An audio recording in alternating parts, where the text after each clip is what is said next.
Welcome to the Mental Health Multiverse. We're your hosts, HB and LB. We'll be breaking down some of our favorite movies and TV shows as they relate to mental health, self-healing, and overall wellness, while also breaking stigmas, shedding light on misinterpretations, and helping you understand yourself a little better. If you're also on a healing journey and enjoy pop culture, stick around.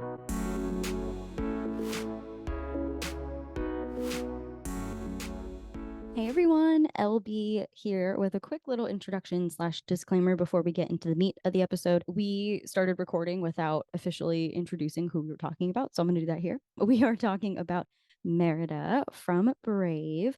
This was a really, really great conversation, and I hope you all enjoy it as much as we did talking about it. And I guess a little disclaimer, I don't know if I even really need to say this, but if you were listening to this and thought, hey, LB sounds a little weird, kind of sounds like she lost her voice. I did. I had bronchitis for 2 weeks. We actually had to push back recording because I couldn't talk. So this was the first day that my voice actually sounded like 80%. So anyway, enough rambling as I do. Let's get into it. Let's talk about Merida from Brave. I forgot how much I love this movie. Me too. I like the first half because I can relate to it, but then it's like the whole, oh, we've changed and now I understand you in a way I didn't before, that I'm like, and you lost me. Aww. But it's really beautiful. It is really beautiful. So there's a part of me that's like, oh my God, how beautiful, how amazing. And then there's like my inner teenager who's like, yeah. And also probably a little like, is that unrealistic? Because that didn't happen for me. But definitely. Yeah, totally. And probably never will. No. But I do relate to wanting to change my mother so she understands me. Would you like me to give a synopsis of Brave for those who potentially haven't seen it in a while or have never seen it and want all the spoilers? Yeah, let's do it. Okay, here we go. So Brave is about a little princess named Merida who has 3 twin younger brothers who are absolutely hilarious and adorable and steal the show. And basically these 3 clans from around the kingdom come to compete for her hand in marriage. Like the sons compete for her hand in marriage. And she gets excited and is like, I'll compete for my own hand in marriage, and does an archery competition, and she wins because she's so badass at archery. But this really upsets her mother because her mother is sort of a perfectionist and is saying like, princesses should behave this way and you need to get married because this is how things have always been done, and let's stick to tradition and da da da da da. And Merida gets really upset with her mother because there's just such a lack of understanding between the two of them. Neither of them are listening to each other, and they both want different things. And so Merida runs away to the woods, and in the woods she follows the wisps and she finds a cottage that has a witch inside of it.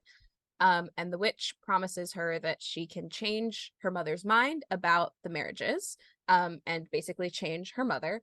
And she puts it in this little tart cake thing that is like a callback to them eating the tart cake things earlier.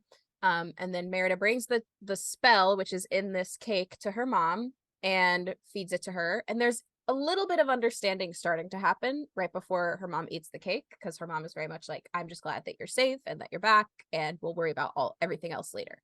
And Merida's sort of like, you are? You're not mad at me? And long story short, the cake spell turns her into a bear.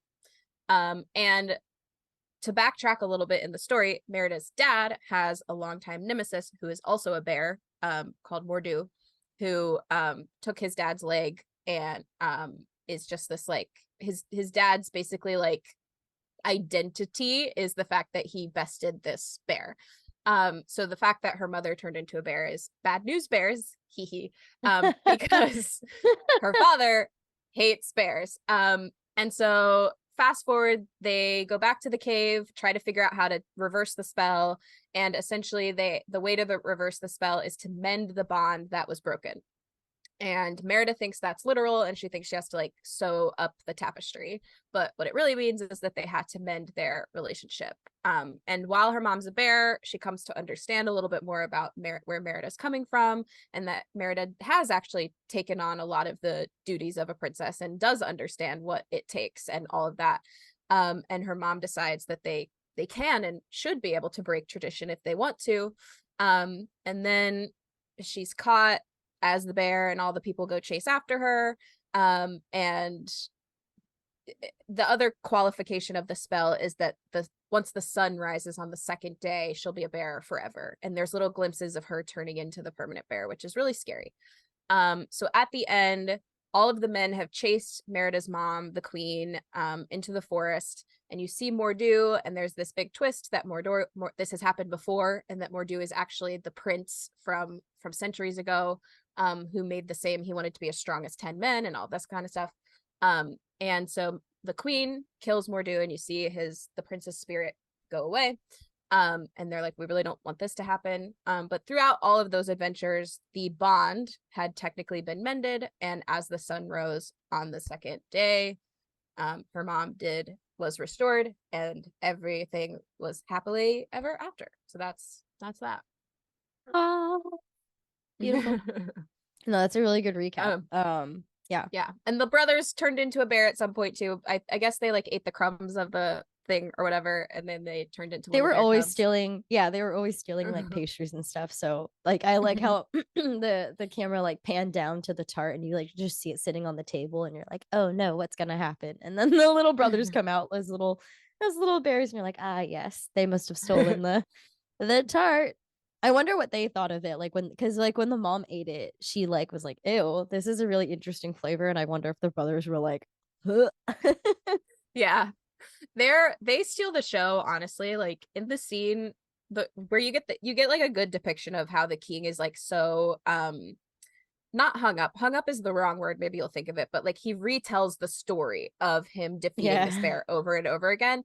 And the little boys are, one of them is like doing it word for word. He's like, and then like while the dad is talking. And I just thought that was so funny because he was like, it's like, oh, they've heard this so many times that they have it memorized. And then there's another part where they're trying to eat the haggis, and one of the boys is putting it in the other boy's face, and he's like no, it's so like gagging. Cute.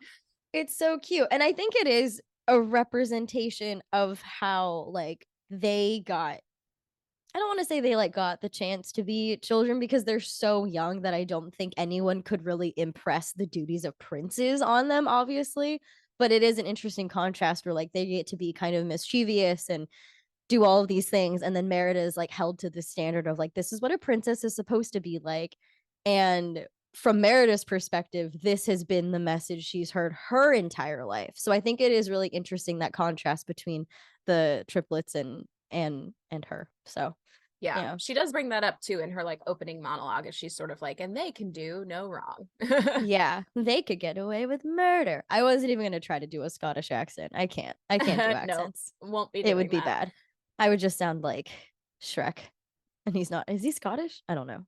I think so. Yeah. Fun fact about me is that I did a play in high school called The Women of Lockerbie, and so I can technically do one, but I don't want to try too much because I don't want to offend anyone, because I did do it for a woman in Scotland once, and she was like, that was horrible, never do it again. So but the play that we did have a dialect coach in the play that I did in high school, and it was really fun, and we won some awards for it and stuff like that. But anyway, that's just a fun fact about how I did learn how to do one, but I'm terrified too because I was proud of it and then was shot down by an actual Scottish woman. Shot down. I mean, at least she was honest, and she wasn't just like, yeah, she's like, don't do that here. That's offensive. And I was like, okay, never again for anyone ever. Never again. She probably went home and she was like, the damn Americans always thinking they can. Yeah, exactly. So the movie came out June 22nd, 2012. A lot of twos in there. That's kind of fun. I don't know if I saw it in theaters. Most likely I did. Again, it's one of those things where I've watched it so many times now that it's been on Disney Plus that I'm like, the first time is kind of muddled. But in 2012, I was a junior in high school. So most likely, yeah, I did see it because I saw like every Disney movie in theaters. But while I love the movie currently, it's not ever really been part of my rotation. But after watching it again, I don't know why. Although, like we kind of talked about, I do think it's because I feel so seen and validated by like the first half of the movie, because I feel seen by like Merida and her mom's rocky relationship. But I think part of the reason why I don't love it as much as I love some of the other movies is kind of like the ending, because I don't relate to like the and we've both changed and now we understand each other and I hear you now. Yeah. Because that's never going to happen for me and hasn't happened. Who knows? I don't know. Anyway, because I feel like mine and my mother's relationship wasn't necessarily torn by pride. It might have been pride on her part, you know, like not wanting to take accountability for her actions, which is another note I have actually about Merida. But I do think our relationship was torn by, you know, abuse, bullying, belittling. But I do have a relate to the desire to want to change my mom so that she can finally like see and understand, but then also like love me in a way that I can accept, you know? Because I think that's another thing a lot of people say is like, oh, she's your mom, of course she loves you. She's just showing it in a different way. And like I absolutely hate hearing that. But, you know, being a Libra, I can understand where they're coming from. I understand that like, yeah, it's true. Maybe my mom was showing her love in a way that she felt comfortable, whether that was like maybe it wasn't like an outpouring expressive love, and maybe it was just like not kicking me out. You know, and cutting me off like she said she was going to. I don't know. I guess you could argue putting a roof over my head that she constantly, you know, threatened to take away, and giving me an education that she constantly complained for. Anyway, the point is, I understand that. And we see this with Merida's mom too, right? Like when she's talking to Fergus, the dad, about like what she would want to say to Merida, like you know, she's like, why can't you see that the things I'm doing is out of love? So the mom is restrained by tradition, expectations of being a queen. And that's like a thing I kept seeing throughout most of the movie. Like maybe the first 80% of it was that her mom is talking to Merida from like as a queen rather than as a mom. Yeah. And I think that's the turning point, is when she starts to talk and see her as a daughter and less of a princess, which I think was a very beautiful moment. And it's very interesting too, because I think a lot of people can relate to their parents just kind of treating and parenting from a place of like authority, like I'm the adult, I'm older than you, I'm smarter than you, I experienced more things, so I'm going to assert all of those things upon you, instead of trying to meet the children where they are, because kids obviously don't have that. So that's why I think also like gentle parenting kind of makes me tear up, because it's like, oh my God, you're trying to relate to a child and trying to get the child to relate to you, but you're not yelling. It's so beautiful. Yeah. So my personal experience with this movie, it came out, you said you were a junior in high school. I had just graduated from college. So it was it was like a month after I graduated, month and a half maybe after I graduated from college. And what's funny is that I was working as a manager at a movie theater when this came out, but I never saw it. Oh. Yeah. Yeah.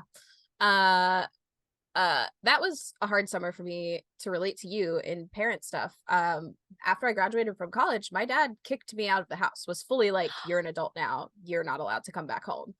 And that was pretty crazy, considering like that's not the relationship that I had ever had with my dad. Right.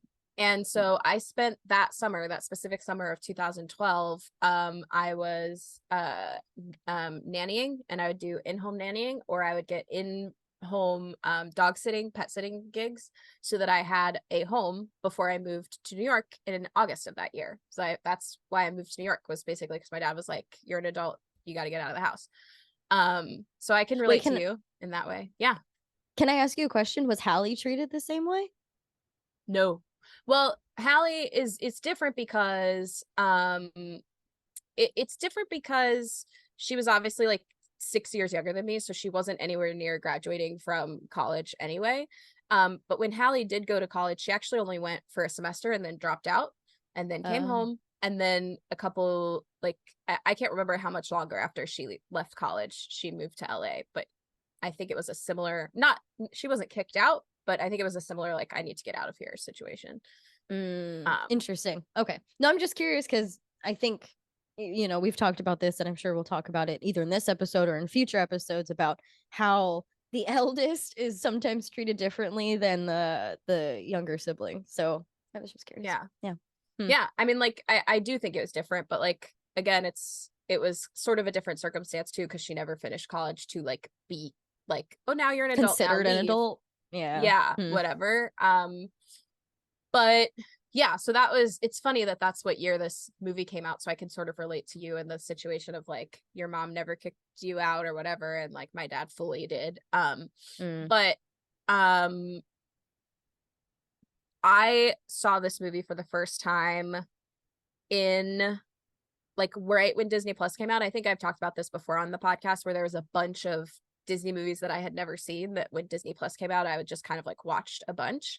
So I probably watched this around the first time that I had seen Tangled. And this viewing for the purposes of this podcast is only the second time I've ever seen it. Yeah, I know. And so I do think, and I cried a lot while watching it. And like for personal reasons, as you know, I am in a heightened state of emotions right now, but I do think that I liked the second half better. And I think it's because, I mean, my dad and I know it's about mother-daughter relationship, but like going back to what I was telling you, we've never like mended in the way that they do in the movie by any means, but I have come to understand who he is as a person and how he shows love. And I've also come to understand that there are ways in which he may be a little, for lack of a better term, like mentally ill. So that, like, undiagnosed.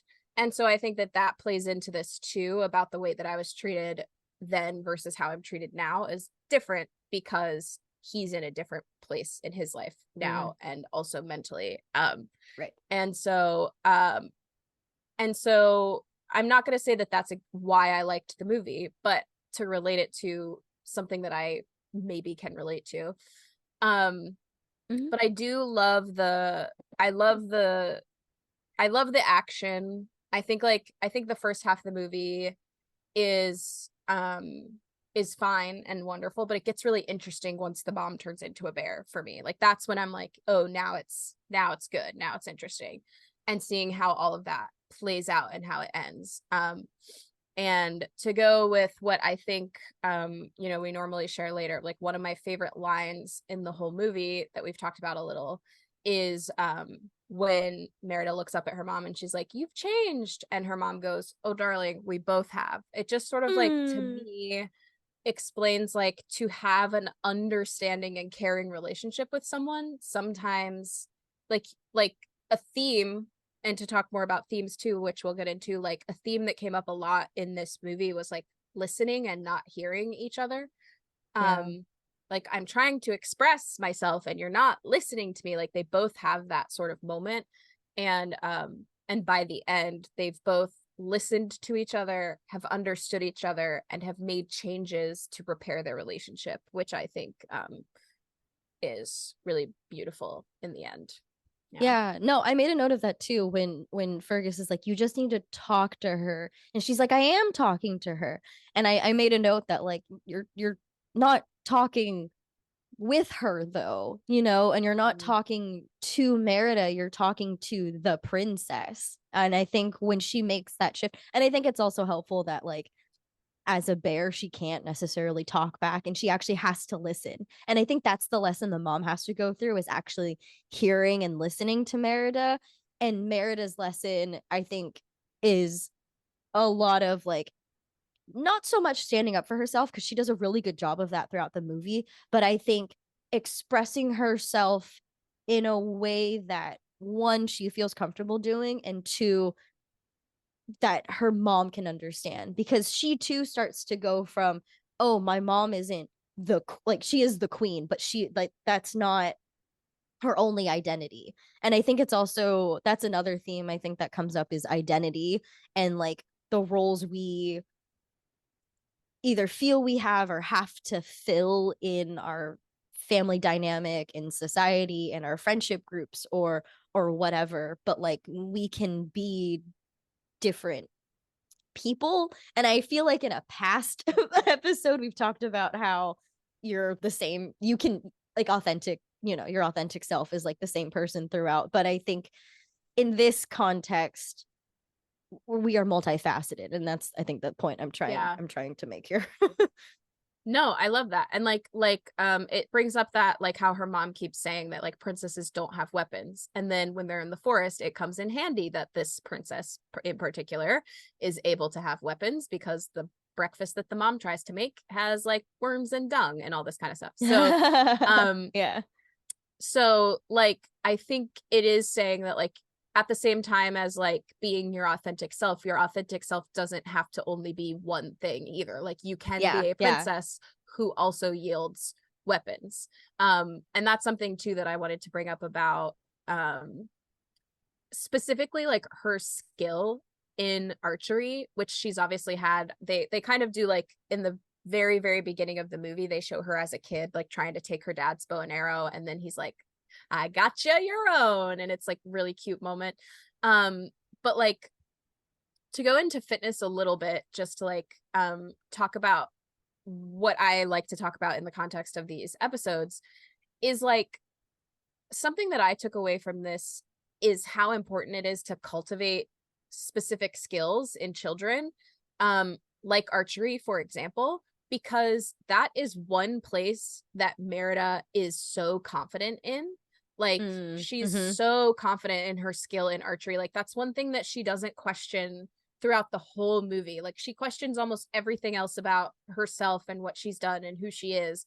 But archery is never something that she's like had a second thought about. Even when Mordew comes out and like is chasing them, like, her first instinct is like, I'm gonna shoot this bear, even though my arrows will stick in him and have no effect on him arrows. whatsoever. Yeah.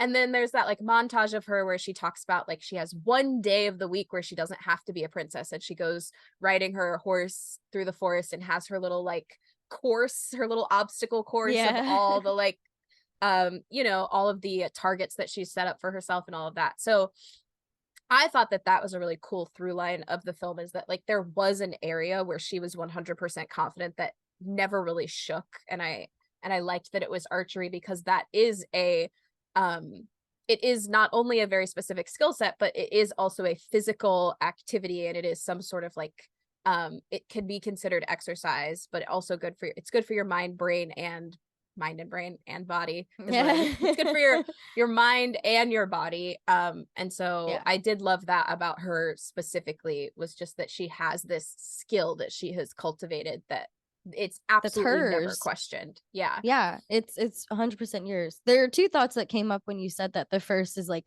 when you're talking about cultivating skills, I definitely thought about like emotional intelligence in children.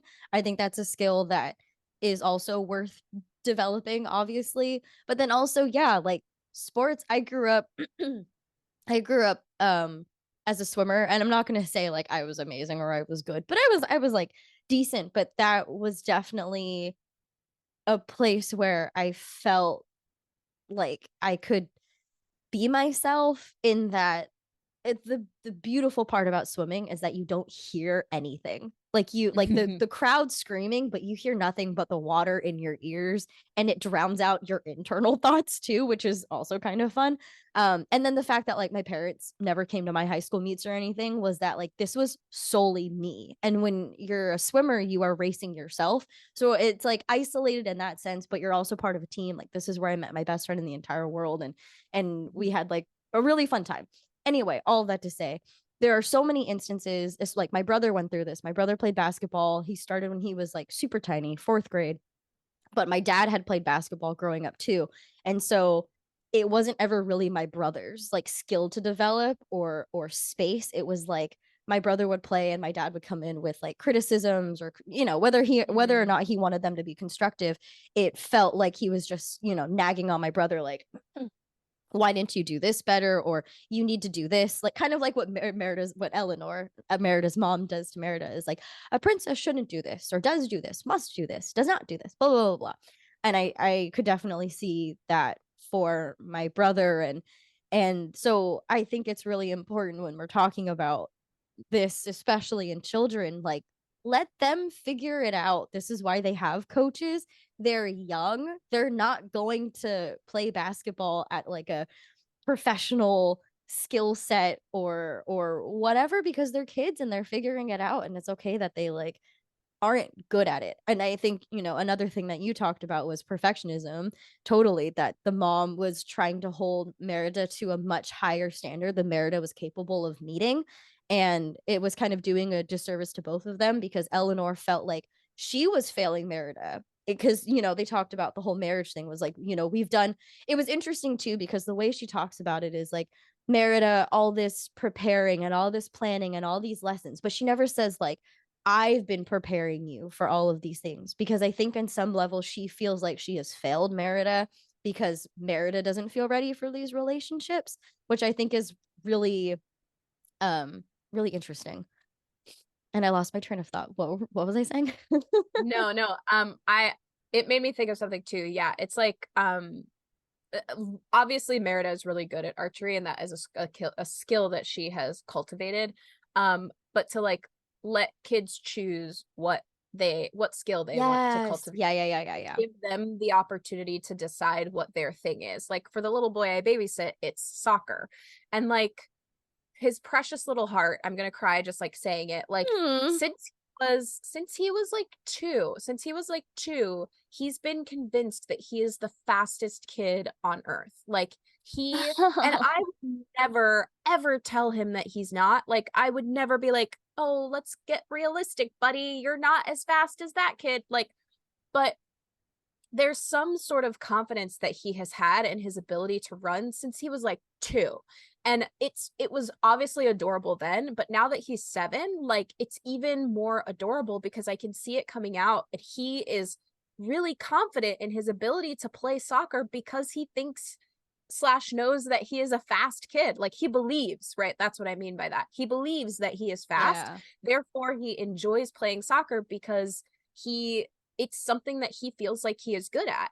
And like whether or not that's true, I've only seen him play soccer like for fun. I've never been to any of like the games. So like, you know, it is really cool to see him do something that he is thriving in. It doesn't matter if they win. It doesn't matter if they score goals. It doesn't matter. He believes that he's the fastest kid on that field. And that's really kind of all that matters. And like his parents are not like our parents or Merida's parents, where they're not coming in and saying like, well, buddy, you're actually not the fastest kid, that kid is. Or like, oh, well, if you want to go faster, you could do this, like that kind of stuff. We're just letting him believe that he's the fastest kid. And like, maybe there will be a hard realization that maybe he's not, or like maybe he'll hit a point where he's not feeling as confident, but he will have us to sort of be like, what do you need, buddy? Like, do you want to figure out how to run faster? Do you want to do something else? Like, I think there's just like, there is something in letting a child like believe that they're good at something, you know, because then that is what breeds confidence. Oh, totally. Yeah. Like developing self-esteem in a child so young is important. Obviously not to the point where it's like delusional. Yeah. Delusional, like lying to their face. But I do think there is some power in letting a kid believe, whether it be in themselves or just something that brings them, you know, joy. And I really like what you said too about like letting them figure it out, because I know like my boyfriend, if I'm allowed to say this, Nate, his mom had put him in like a bunch of sports growing up, and he hated it. Like he had known from a very, very young age sports was not his thing. Video games were, and he's really, really good at them. So like, you know, everyone gets everyone finds their thing eventually. Like even for me, I'm not gonna say I like thrived in swimming. It wasn't really my thing, and I still feel like I'm trying to figure that out. See, that's the thing too, is like So to any, like, I don't know, parents out there or anyone who can just relate to my circumstance, the fact that I wasn't really given opportunities and I was just told, like, no, you're going to do this instead. I am now trying to figure out as an adult what I feel my most self doing, you know? And I think that's why, and maybe this is a little bit of ADHD, is I have so many different hobbies. Like I recently, so fun fact, I got a new job and part of their like intro thing was like, tell us like 3 activities you enjoy doing. And I was like, just 3 because I can list so many. Because I'm trying to figure it out right now. You know, I love embroidery. Like I have some embroidery things over there. I love reading. I love exercising, going on walks. I love video games. Like I didn't know that was a thing I would enjoy until now as an adult. So I don't know. All of that to say, like, it is really nice that Merida gets the opportunity to develop that, and she has those like small moments. I know it's just like one day out of her, whether it be like a week or month. She doesn't ever really say. She just says like, but there's one day where I get to be free. And I think that's really important. So, and I think that's like also really important because we talk about self-care a lot on this podcast. I think that's another like really important thing when we're scheduling, you know, all of these important things for like work and social activities. I think also just scheduling a time for you. And I know it's like we talk about that a lot, not just like on this podcast, but I think on social media is like you just need to schedule like me time, self-care time, but like genuinely, seriously, Yeah. like put it No, in your calendar. yeah, I've been going nonstop all summer. And I had a day this weekend. So I got addicted to video games in college. This will relate to things soon, but I played video games growing up. It was not something I was deprived of. I had a PlayStation. My sister and I would stay up all night playing The Sims and playing Spyro and playing just stupid little. She reminded me that we had the Rugrats game, and apparently someone on TikTok was doing like a replay of it, and she sent it to me and was like, "Why can't I stop watching this?" Because it was like the first like PlayStation Rugrats game, and like it was the scene that when she sent it to me, it was like they were playing hide and seek, and she was like, "Why can I hear like before they even said anything, I could like hear Tommy Pickles saying these lines," and I was like, "Yeah, it's just like so crazy, so nostalgic." So that's not exactly what happened. I don't really know what happened in college. I think it was a form of procrastination and life changing and all of that kind of stuff. But so I had Guitar Hero at home because that was a PlayStation game, but I think Rock Band was on something else, and Rock Band you could play the drums. And remember, y'all, this was back in 2008, so I know things have changed. Yes. But like there was whatever game console at the time that you could play Rock Band on, my friend brought his over because, long story short, I had the cool room in the freshman dorm, which we had a co-ed dorm, which was really fun and cool too. But I had the cool room because my roommate left after the like second week of school, and so I had the room. I had a huge room, and I had it to myself. So everyone hung out in my room, like everybody. So, and my friend brought his, I think it was a Wii, maybe it was something else. No, the Wii. It was the Wii. Okay. Yeah, so he brought his Wii, and he hooked it up in my room just because like he was actually able to have more fun and play it in my room than he was in his own with his roommate, whatever. And I became addicted to Rock Band. And I know that sounds crazy, but I would stay up all night playing because I just couldn't stop. And it was, like I said, I think it was like a form of procrastination, and there was just so much change going on in my life at the time and all of that. But I became addicted. And so my way of handling and dealing with that addiction was to like never play video games again. And so because I didn't know how to regulate it, I didn't know how to make it fun. I just knew that I couldn't stop myself. I had no self-control when it came to video games. And so as an adult, I never had a gaming console as an adult because I was afraid that was going to happen again. And over lockdown, I got a Switch, and it was like my reintroduction into playing video games. And the first game that I played start to finish, it was really hard because I really did have to like regulate my game time and my screen time and when I played and how I played. But I played Breath of the Wild, the Zelda Breath of the Wild, and I loved it. And I was really proud of how I was able to sort of like time manage myself and be like, I'm only going to play this after I get these certain tasks done. I'm not going to play it after midnight. Like I'm turning it off. Like I gave myself rules and like followed them. And I haven't played anything since because I'm just afraid. Like it's just like kind of scary to like try new things and all of that. So now all of that back context to say that I've been going nonstop all summer. And I don't know how my roommate knew that I needed this, but for a very late Christmas / early birthday present, he got me the new Tears of the Kingdom Legend of Zelda game.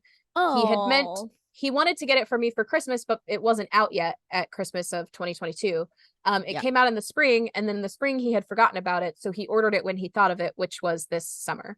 And so so it's like a very late Christmas / early birthday present because my birthday is coming up. And actually, I don't, in the context of when this episode comes out, I don't know when my birthday is, but it is October 11th, in case anyone's wondering. Marissa and I are only like 7 days apart. But I had a day this weekend where I didn't have anything scheduled. It was just, I taught 2 classes in the morning and then I had nothing else scheduled, and I just used it to play video games. And it felt so nice. Like, because I had just like told myself, like, you're not going to do anything else besides play this video game today. And like planning that out, even though it wasn't like physically scheduled in anyway, it was just like, I know I don't have any other obligations today. I'm going to play my video game. Like, it felt so cathartic and it felt so good. And now I have to figure out how to like weave it back into my life because I don't have any full days like that coming up where I can just play. But I did it before and I can do it again. And I think that is in the same realm as like cultivating a skill, cultivating confidence. Is like, I have been able to regulate myself playing video games before. I can do it again. I'm not going to become addicted. This is going to be my self-care activity for when I need it. So that was a really long story, but I hope it was relevant. No, it was, because just like Merida, like, she has a day to be a princess and go do her thing. She could just run away and live in the forest and the woods forever, but she comes back and she looks forward to that one day. I think that's really also like, for the first half of the movie, that's what it comes down to for her, is like looking forward to those days where she doesn't have to be a princess and she'll put up with being a princess until then, you know? So anyway, that was relevant for me, and that makes sense to me. Yeah. And also, like, I think there's something to be said about like the both and, which we talk about a lot, of like, it took that one day for me to sort of like get to a point where I can try to weave them back into my regular life, which is nothing compared to like what happens in the movie, but just saying that like you can adapt and move things around so that they work for you better, which is kind of like what they do in the movie. Is like, she does get to be herself, she does get to make some of these changes, but they both had to adapt and change to make this work. And I think like, if it comes to like me relating that to video games, it's like I do have to make sure that certain tasks get done before I play the video game, otherwise they won't get done. right. No, and by the end, Merida gets to be a princess, but that doesn't mean she has to get married. And I think that's like, that's another thing, that's like a message or a takeaway I really like about the movie, is that whatever identity you claim, it doesn't mean it has to look like one thing. Like, because I think that's, you know, another theme is fate and destiny, and she believes her fate or destiny is to just be like her mom. I think she literally says, where is it? I wrote it down. Oh yeah, when she's talking about, you know, she's comparing herself to her brothers, and she's saying like they could get away with murder, and she's like, I'm the example. I've got duties, responsibilities, expectation. My whole life is planned out for me, preparing for the day I become my mother, not become the queen, but become my mom. Yeah. And I think there's so much to unpack, like, just right there. But before I lose my train of thought, the point I am trying to make in this context is that, again, the both and. You can be a princess and not get married. You can be a princess and be single. And we've seen that again in Princess Diaries. So anyway, but I like that line, and it stood out to me. I mean, I don't like it in saying like that's my favorite quote. It's so empowering. Right. But Yeah. I do think that there's a lot to unpack, and I think it's very relatable because I think there are a lot of, again, like we just talked about, Merida didn't really get a chance to be a kid. And I think it's really interesting too. Okay, hang on. Going back even further, I think it's really interesting that the dad goes through this like severe trauma of losing his leg to this bear that almost killed his family, but it doesn't really affect the way he treats Merida until like kind of the end of the movie when he starts to not hear and see her because he's so fixated on the bear. But anyway, it actually was kind of annoying to me because I was like, the dads are always usually seen, I guess, in society and in movies and in media as like the fun, lenient enabler kind of person, and the moms are like strict and rigid and cruel and cold and blah blah blah blah.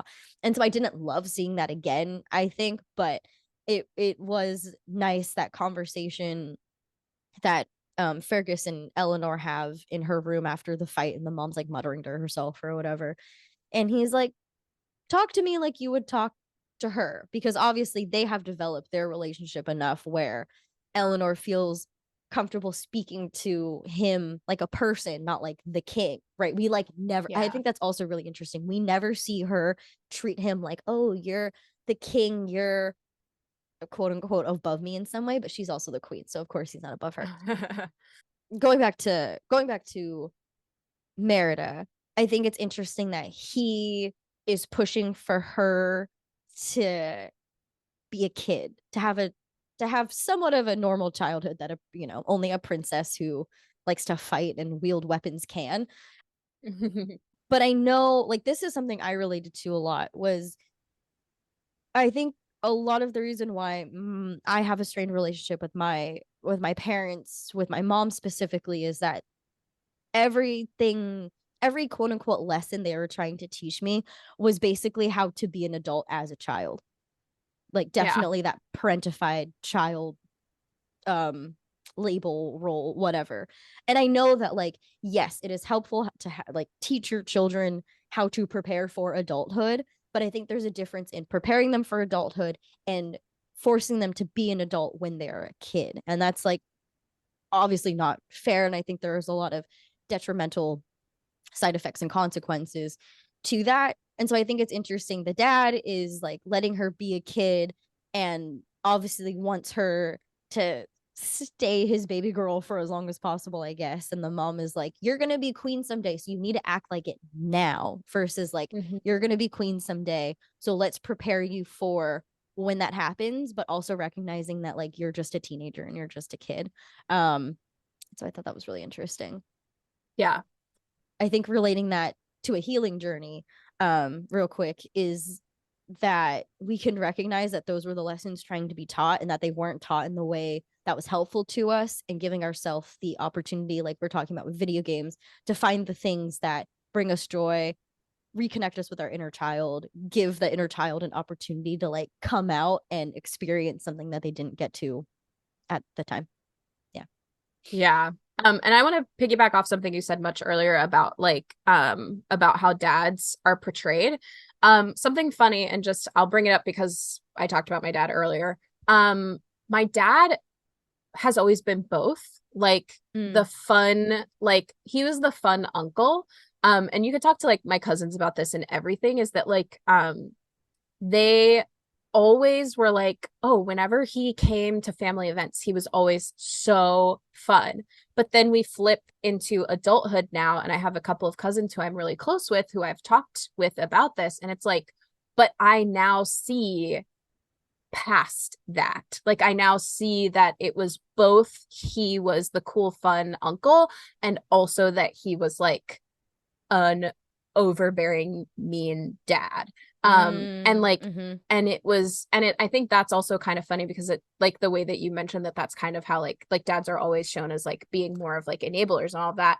Like I wouldn't say that my mom is an enabler or anything, but she does have like she's a lot more I think accepting and understanding.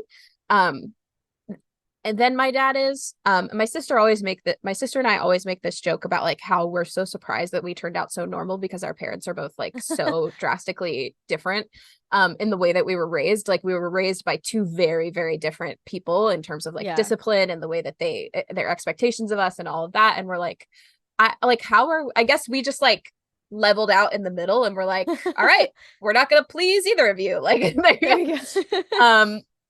but anyway, I just wanted to say that about how like the dynamic of how like dads versus moms can be represented because sometimes the dad can be both in my personal experience. Yeah. Yeah, no, that's true. I think that's another like theme or point or message of this movie too, is that like there aren't set roles or rules that like you know, especially when we talk about parents, like mothers don't have to be this way and dads don't have to be this way. And even if it's not mothers and fathers, you know, obviously there's every body family dynamic. Yeah. It's never, no family is the same, and no, like of course there are things that can be relatable about it, but like it's every individual personality makes up what's happening in the family. Exactly. Yeah. I know one of the other themes we touched on was like fate and destiny, and I really liked there was the opening scene right after the whole like Mordu and the dad losing his leg, and it's Merida's monologue, the opening monologue, where she says something about some say fate is like a cloth, so one's fate is intertwined with many others. And I like paused because I had a thought that I never thought about before, and I've seen this movie like a handful of times. Does others mean other people's fates, like you're intertwined with other people's fates and destinies, or intertwined with different outcomes? Yeah. It's a little multiversey, which I guess makes sense because this is Mental Health Multiverse. But I thought that was really interesting that that maybe there isn't actually one set fate or destiny, right? That maybe fate and destiny is this concept, this idea that's woven with so many different outcomes. And then that kind of relates to, by the end of the movie, that like you have to kind of look inside yourself to find what you want that to be. And what I really love about this movie is how self-empowered everything feels. That like it's, yes, there are circumstances outside of yourself that influence the way your life is going to go, and at the same time you have the choice. You can kind of direct things. I don't know, to me it kind of like reminds me of water or like a river or something. Like it's a flowing river and you can't always determine which way it's going to go, but with enough time and whatever, you could build like a little dam to divert the water one way, or anyway, things like that. No, I get what you're saying. Yeah, I really like that too. I like the line at the very end, to like go full circle from the line that you're talking about at the beginning, is like, our fate lives within us. You only have to be brave enough to see it. And I think that is talking about like, what do you really want? And like sometimes it's hard to know, right? Like it's hard to know what you really want sometimes. And I think it's funny that as two Libras hosting this podcast, we're talking about being empowered by making decisions, but because that's not something Libras are good at. But I do think it's nice to know that we do have choice, right? Like every decision that we've made up until this point has been the right decision because it has led us to where we are right now.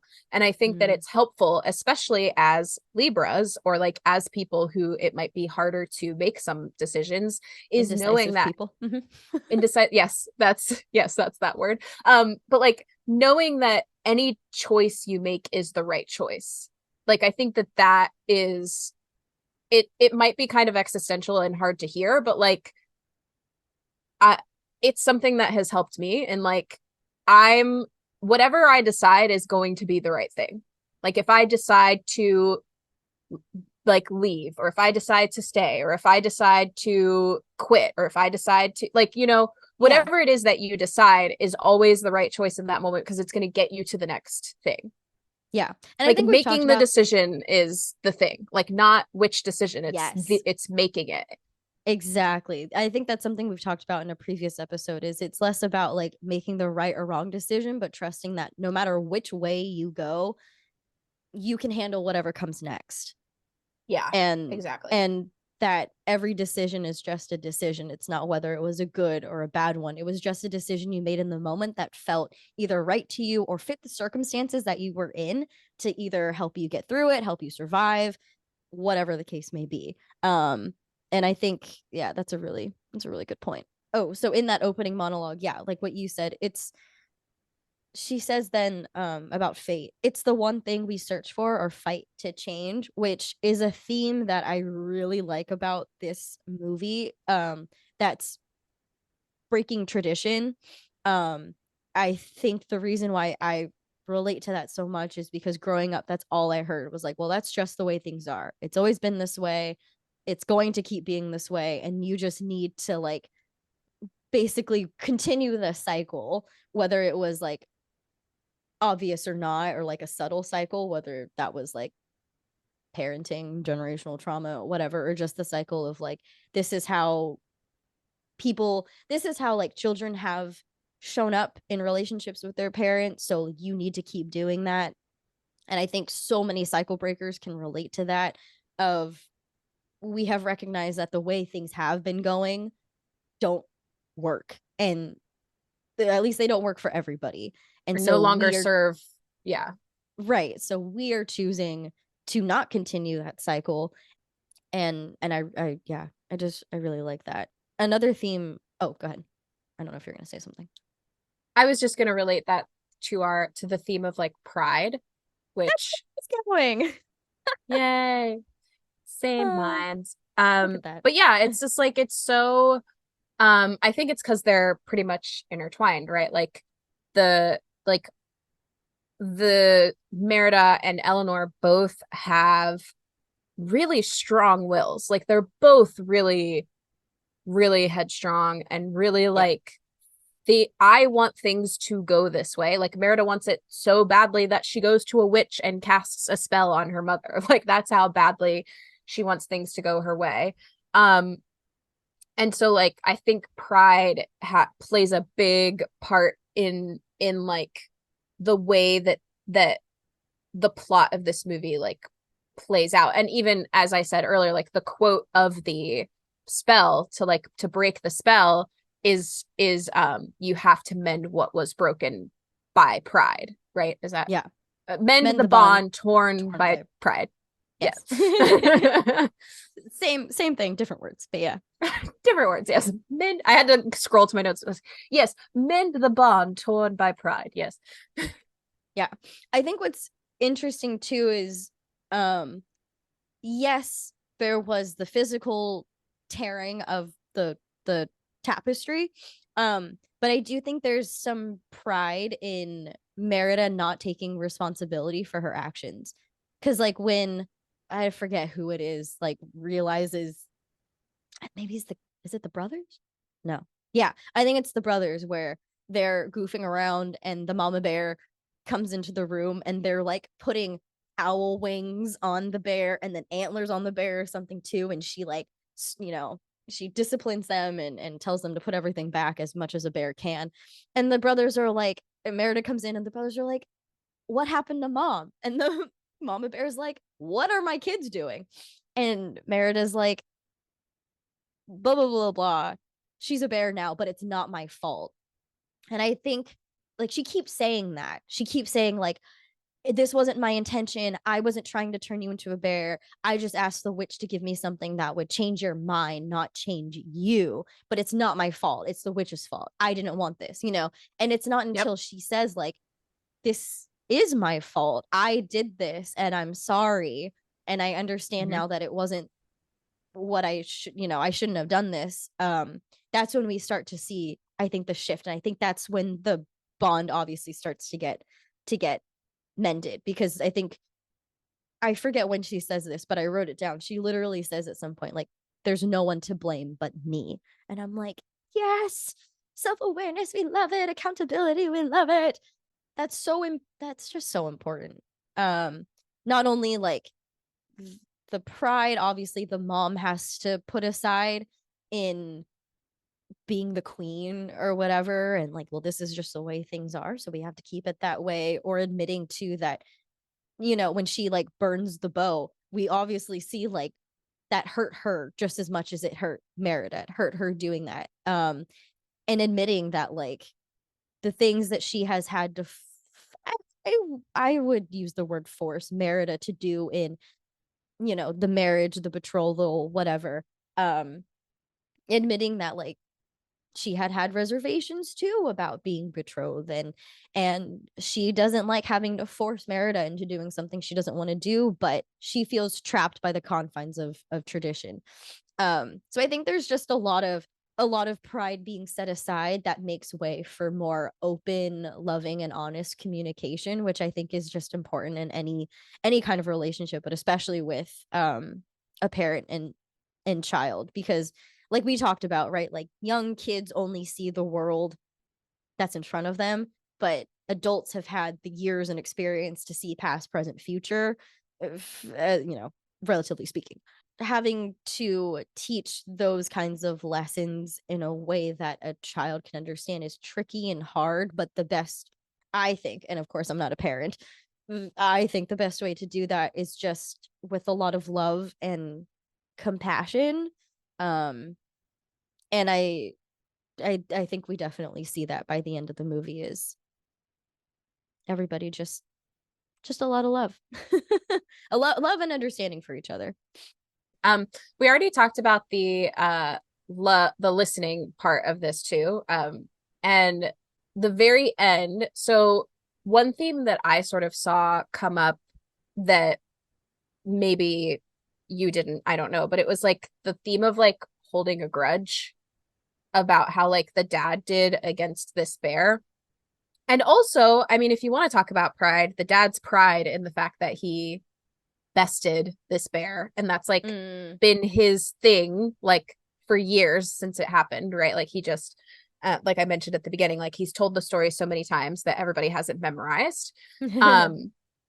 But like at the very end, you brought this up briefly, is like that's when the dad was not able to see and hear Merida because he was so blinded by his hatred of this bear, and like rightfully so, because it was a really traumatic experience for him and it took his leg and all of that.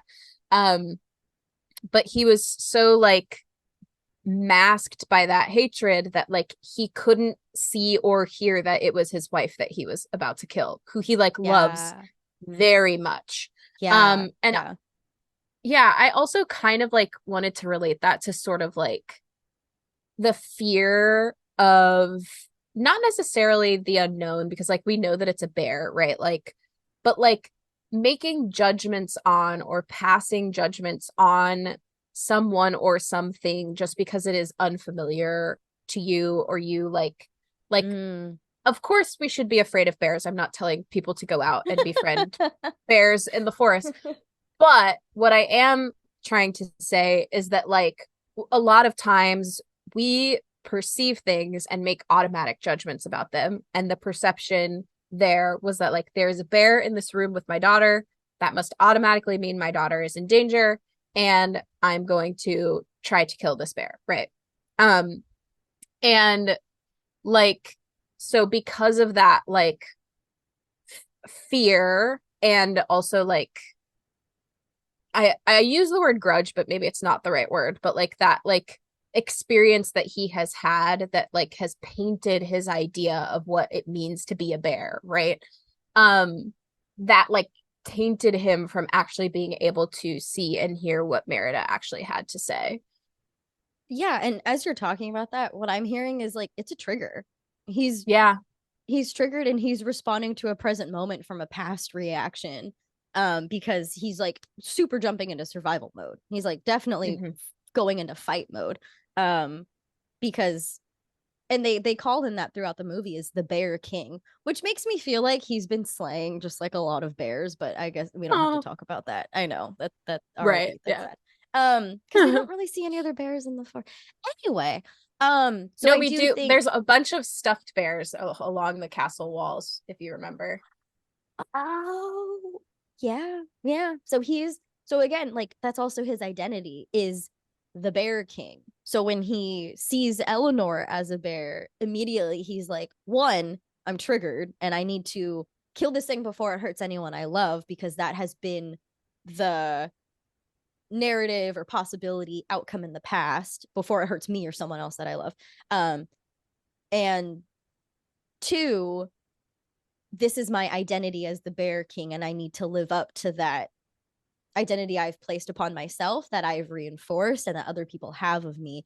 Otherwise, and maybe this is a little bit of his perfectionism too, is that if I can't kill every beast I see, every black bear I see, then I'm a failure, or I am not worthy of this title or whatever, you know? So I'm glad you brought that up too, because yeah, that's actually not something I had thought of watching it, but now that we've talked about it, it's definitely him working through a trigger. And I think it's actually a really good representation of how past traumas can cloud current judgment, and you're looking at a present moment not from the present moment, you're looking at it from a past situation. It's a really good one that I hadn't ever thought of, and I'm like, I want now every time someone's like, what's a trigger, I'm going to point this out and be like, remember when Fergus and that is a trigger, and that is why it's so hard to overcome, because it's just habitual, right? And working through triggers, and I don't want to say overcoming them as if like all of a sudden you're never triggered again, but I think working through them and processing them is just coming to a place where instead of going straight to, oh, it's a bear, I'm gonna kill it, again, metaphorically speaking, oh, there's a bear, my daughter's telling me it's my wife, it's someone I care about and love, maybe I should take a moment and pause before I do anything rash. Yeah. Yeah, definitely. It's very much of like taking that pause, recognizing that you're triggered, and then moving through whatever happens after that. Yeah. Yeah. Something I had worked with a client on is she called them like checkpoints. So she would like recognize the trigger, or recognize that she was triggered, identify exactly what the trigger is, because even sometimes in that moment, I forget how quickly it happens, but it's like less than a second that your body will go into survival mode or fight or flight mode or whatever, and that chemical wash lasts days, if not longer, depending on your nervous system regulation, how severe the trauma was, et cetera, et cetera. But anyway, so she would like have all these different checkpoints that she would literally see them as like the checkered flag or the line in a racing game that she would have to go through to finally like calm down and return to the present. And so I think whatever you have to do, whether it's like the 5 4 3 2 1 grounding technique, whether it's like breath work, whether whatever serves you in that moment, do it. And also I think practicing when you're not activated is also a really good practice to do, because again, I think we've made this analogy before, but trying to work through a trigger when you haven't really developed or built up your toolbox and resources is kind of like learning to swim in the middle of a hurricane. Yeah. So when you're not feeling so activated, taking time to either do the breath work, do the 5 4 3 2 1 grounding, whatever you have to do to return to this moment, and fill up your toolbox that way. Yeah. That's a really good point. Yeah, I think that's important. So I will repeat it. Like, I think if you're listening to this and you're not feeling activated right now, you might like skip over that part and be like, oh, that won't be relevant to me. But like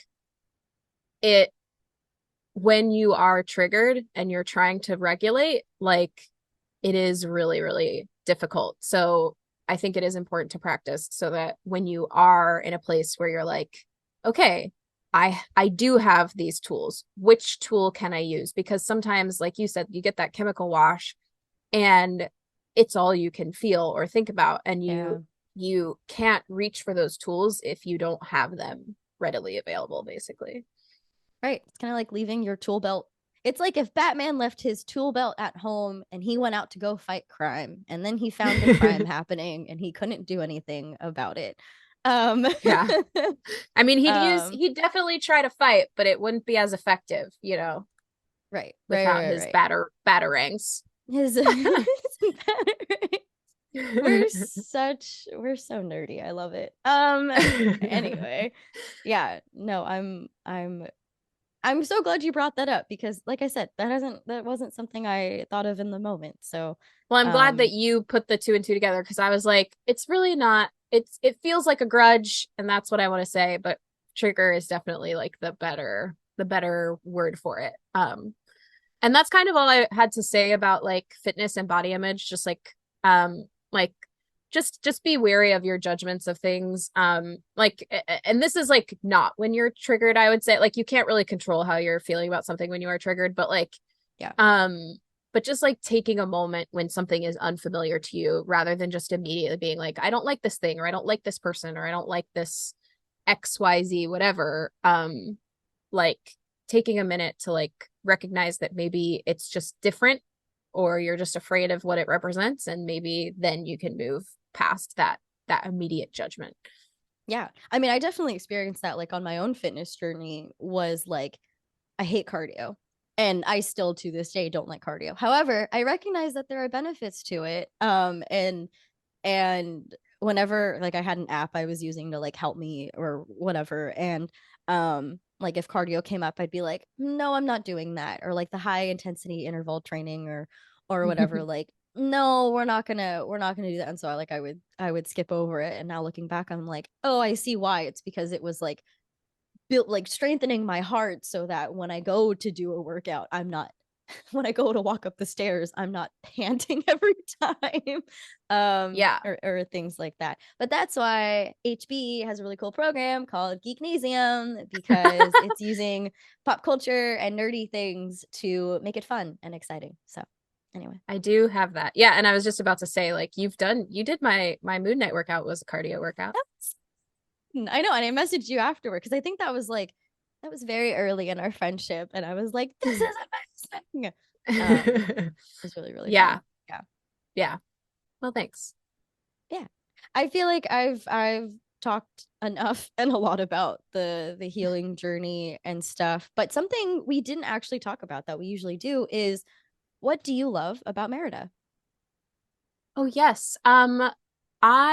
So first and foremost, I love her hair, Yeah. because it is, I don't think I noticed this the first time I watched it, or if I like cared, or I don't know, but like her hair is wild, and I just love that. Like, it has a mind of its own. It's so curly, and it's like curly in a way that's not like pretty, like Moana's hair is curly. Like, because Moana has a lot of hair, and Moana's hair reminds me of my hair. But like when I saw Merida's hair, I was like, that's actually, I mean, my hair's not as coily curly as Merida's, but it gets messy, and it has a mind of its own. So like that, I was very much like, I love this. And I also think it like represents her. I think like it's funny how like character stylings are like, oh, this is a wild and unruly girl, we're going to give her wild and unruly hair, which doesn't always necessarily have to correlate. But I do really like that about her, and I love that she's a redhead on top of that. So that is like very exciting. Nothing to do with like anything besides anything about her, but about her specifically, I think that there is so much to take away from like who she is. Like, she's incredibly like she knows what she wants. And so I think that is cool, is that like she's very self-assured, and also really playful, and values she seems to like value her independence, and she seems to value being playful and fun, and those are also values that I have, so I related to that. A lot. And then obviously, I guess you can't be we can't not use the word brave to describe her because it's literally the title of the movie. But literally, she is very brave, but it's less brave in the like she is both brave in the terms of like in the face of danger, she confronts it head on. But she is also brave in the other things that we've talked about like how headstrong she is and how she's not afraid to stand up for herself and speak her opinion and all of that kind of stuff as well, which like there's all sorts of different kinds of bravery. There's the adventure bravery where it's like, I'm gonna go skydiving, I don't care if I die. And there's the bravery waterfall. yeah, exactly. And then there's like the bravery that comes along from just like resting assured in who you are and standing up for yourself, or just like not being afraid to be yourself. That also takes bravery too. Yeah. Well, I think speaking of bravery, with like what we talked about with decisions, right? She made what might be in hindsight not a great decision, but it served her in that moment because she was so desperate to not get married and all of that stuff. And she was brave enough to try and find a solution to kind of take matters into her own hands and to admit that she was wrong and she messed up, but that she's gonna try and fix it to the best of her ability. And I think that requires a little bit of bravery too. Yeah, all of that is bravery. Yeah, and I mean, for all of the same reasons that you said, I really like Merida too. She's also just really funny. She's very funny, very, like you said, playful. And I feel like, we this whole entire season has been about very like empowered Disney heroines, but I feel like she is definitely up there, like one of the top 5 for sure, that represents a very empowered, not just princess, but I think person. Like when they're doing the archery event to win her hand in marriage, she's like, no, I'll be shooting for my own hand. Like, that's just so freaking cool. Where she was like, I'm going to take matters into my own hands. I'm not going to allow tradition to force me into something I'm not ready for. And that's another thing I really liked is she didn't really say like, I don't want to get married. It was, I'm not ready for it right now, and maybe it's something I will be ready for in the future, but I recognize within myself it's just not now. And that I feel like is what she was just trying to tell her mom. But again, her mom, being confined by tradition, was just seeing like, either you're a princess and you get married as soon as you can, or we go to war. Yeah, basically. Yeah. So I love Merida. I actually I rewatched Wreck-It Ralph 2 the other night, and I forgot that they have like all of the and I didn't forget about the princesses, but I forgot that like Merida is speaking, I think it's Gaelic, right? And no one really understands what she's saying, but her hair is so cool, and she's like, I don't know, I guess she's a little bit tomboyish and very unprincess like in that she like wipes her nose. She wipes her nose on like her arm, and she's like sitting like, very slouched, and she not crossing her legs, and I don't know. I just really like, she breaks all of those traditional princessy ideas, norms, thoughts, whatever. Yeah. She's just very brave. Yeah. I do think like it was upon this second watch of it ever that I was sort of like, this is a really good movie. It's also beautiful. Like the scene where she is drinking water from that waterfall, and I was just amazed by like the texture of the rock and the sky behind her and the clouds, and I was like, "Oh my god, this is so beautiful." Like, if even if you don't want to watch Brave for the story or the plot, like please just watch it for the animation. Her hair, even like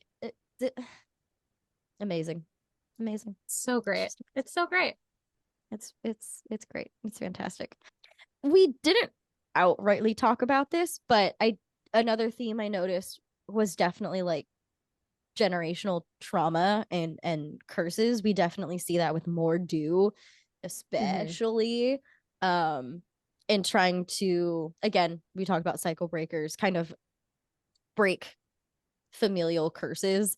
I forgot what point I had there, but anyway, that was like another note I had. Yeah, definitely. The beginning of this movie really reminded me of Mulan. Yes. Yes. Like her mother trying to make her perfect to get married. I was like, oh, this is the plot of Mulan. Got it. And then her obviously wanting to just ride her horse and yeah. Mm-hmm. Yeah, obviously things shift once, like, you know, the actual plot, like once you get into the plot. But I was very much like, oh, this is similar. And they both wield weapons. They're both princesses who wield weapons. Are they the only two princesses? I mean, I guess you can make a case for Rapunzel. She has a frying pan. I don't think we ever see Pocahontas. Weapons. Yeah, I don't think we ever see Pocahontas wield a weapon. But I'm sure she was like proficient with a bow and arrow. I feel like she would have to be. Yeah, or like a spear or something. Yeah. But I did see your note about this. So I have a question. If I don't know, it's because I'm also playing I'm playing Baldur's Gate right now. We're recording this in August, so depending on when this comes out, this game may have been out for a while, but I'm in the mode of like it just came out, and so I'm hyper fixating on it. And you have to like pick your team, your companions or whatever to like, you know, go into battle and go into fights and win.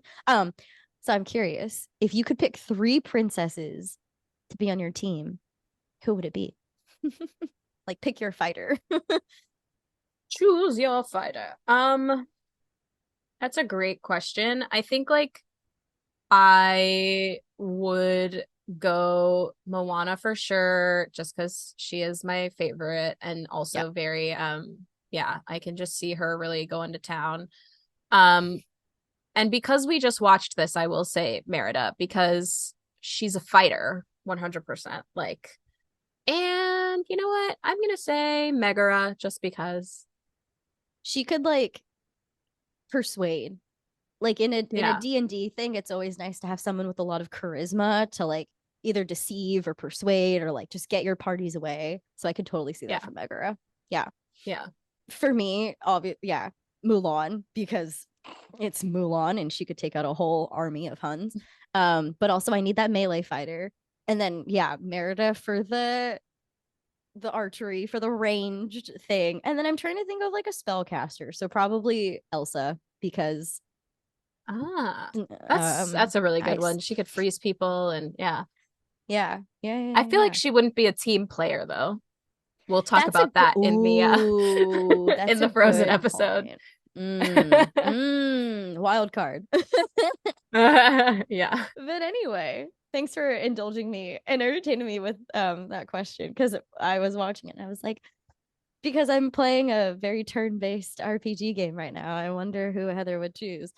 Anyway, and if you're listening, you can share us who you would choose. Yes, we'll put that in our little poll questionnaire thing. I think that's only available on Spotify, or you can email us at mhm.thepodcast@gmail.com and tell us who you would choose to be your princess fighting gang. Who'd be on your team? Fighting princess party. There we go. Alrighty. Well, thanks everybody. That's all I got. All right. We'll see you next time. Bye. Bye. Thank you so much for listening to this episode of the Mental Health Multiverse podcast and for spending time with us, HB and LB. Special shout out to our musical composer, Little HB. If you enjoyed this episode and you'd like to help support the podcast, feel free to share it with others, post about it on social media, leave a rating and review, or become an exclusive Patreon member to see bonus and additional content. To stay up to date on all things MHM, you can follow us on Instagram at Heather Bodie and at littlebin_notbroken, or subscribe to our YouTube channel to see our faces and watch some fun bloopers. You can find all of these links in the show notes. Thanks again, and we'll see you next time.